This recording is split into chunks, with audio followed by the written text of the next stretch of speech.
Samantala, narito muna ang ating dermatologist na si Dr. Jean para sagutin nga pong ilang mga ipinadala nyo sa aming Facebook questions. Eto na, Dr. Jean, good morning muna. Good morning, Connie. And of course, good morning po sa lahat ng nanonood ngayon ng Pinoy MD. For the first question, Dr. Jean, papaano raw ba maiiwasan ang pamamasa ng kamay, paa at kilikili? Nakakahiya raw kasi. Unang-una, yung mga yan kasi sometimes talaga genetically predisposed ka, no? Lalo na kung bata ka pa, pero pawisin ka, no? Ibig sabihin, nasa genes mo yan. But usually, may mga triggers na tinatawag, no? Halimbawa, kapag ikay sobrang anxious, ninenervyos ka, mag-i-exam ka na. No, yun. So, dapat matuto kang mag-relax. Pangalawa, meron ka bang mga iniinom na mga gamot, no? May mga gamot na nakakapagpabilis lalo ng pagpapawis ng ating katawan, no?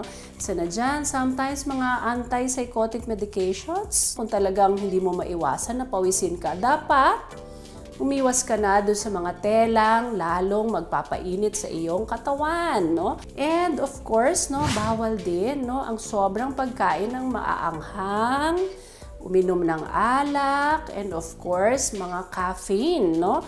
Green tea or mga coffee, no? And of course, no, pwede rin naman tayong gumamit ng antiperspirant, no? So, gabi pa lang, maglagay ka na dito sa iyong kilikili and sa iyong paa para mag-absorb na kaagad yung mga antiperspirant na yan. But of course, maligo ka muna bago ka maglagay. Eto naman, for our second question, ang tanong, ha? Papaano raw ba may iwasan naman ang dandruff kapag nagpapa-hair treatment? Just make sure na pag ikay nagpapa-hair treatment ay thoroughly washed off yon. And of course, umiwas ka na rin ng paggamit na sobrang daming mga hair products like mga gels, no, waxes, nakakaklag yan ng pores. And make sure na everyday ka magwawash, no? Baka kasi may naiiwan na mga produkto doon sa iyong scalp, no?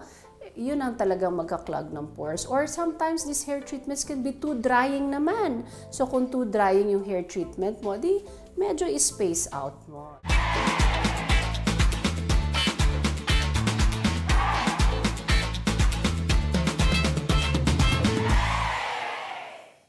Maraming salamat sa pagtutok sa Pinoy MD. Para po sa iba pang kaalaman tungkol sa ating kalusugan, mag-subscribe na sa GMA Public Affairs YouTube channel. And of course, don't forget to hit the bell button for our latest updates.